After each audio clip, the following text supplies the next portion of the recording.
David, I'm Greg Zuzavasi with Deepest Dream. Pleasure to meet you. Hey, nice to meet you. So you have a really wonderful way of creating art in so many different facets. With Ross, did you feel a kinship with Nickel Boys and that kind of partnership? Because I'm assuming you did, looking from the outside. Yeah. Oh, yeah, yeah. Immediately, like before we even met, talking to him on the phone, I was like, yeah, we're from the same soil. So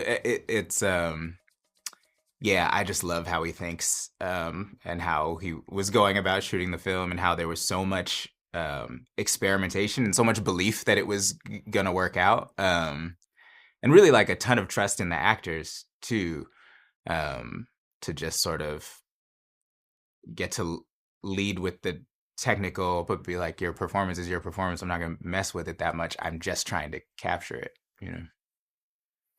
This is one of my favorites of the year, and I don't Or see many movies like Nickel Boys. Am I overshooting, or do you, as a cinephile as well, think that movies like this are a rare experience? I've never seen anything like it. And then also, obviously, from a technical standpoint, but also, um, there's so much that it is doing that is challenging and exciting and new. I'm like a particular fan of all the intentional work with the archival footage in this film also, with trying to create a new perspective for the archive, which is a thing that RaMell talks about a lot. And I think oftentimes with a film, particularly with an indie, like choosing one thing that's going to be challenging is enough, to have just a whole film full of like challenging moments, I think is really, really brave, and that it comes together in a way that makes it. I've seen it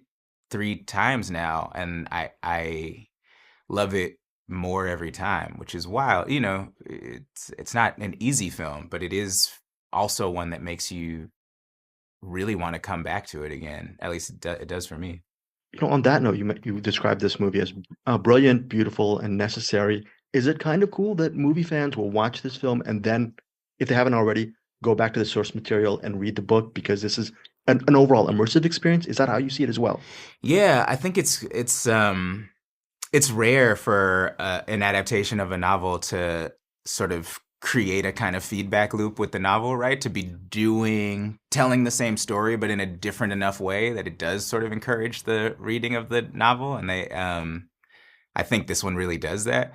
And so, yeah, I think it's beautiful, and I hope people do end up experiencing both, because they're very, very different, but the totality of them makes you sort of gives a much better understanding of a lot of a lot of the sort of foundational Americanism that is happening in this film. David, as a successful artist, is complacency or the actual act of fighting it ever part of your equation, or has that never even been part of the picture because you have a big picture of pushing forward with your art?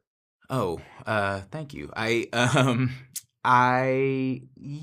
I don't know. I really enjoy doing nothing. So I don't know that like complacency is the deal, but I do have to fight my tendency to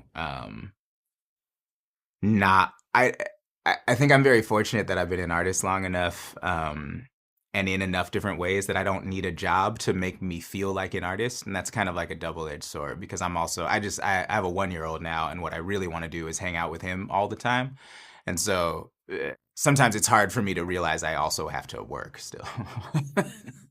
David, thank you so much for your time. And Nickel Boys is such a very important film, but growing up, can you name a film that was very important for you as far as shaping you as an artist? And thank you for your time. Oh, wow. I mean, Do the Right Thing. Yeah. Enough said. Thanks again. Hey guys, thanks so much for watching this video. For more movie and television reviews and interviews, please subscribe to my Deepest Dream channel. Like, comment, share, subscribe. And as always, thanks so much for your support. Take care.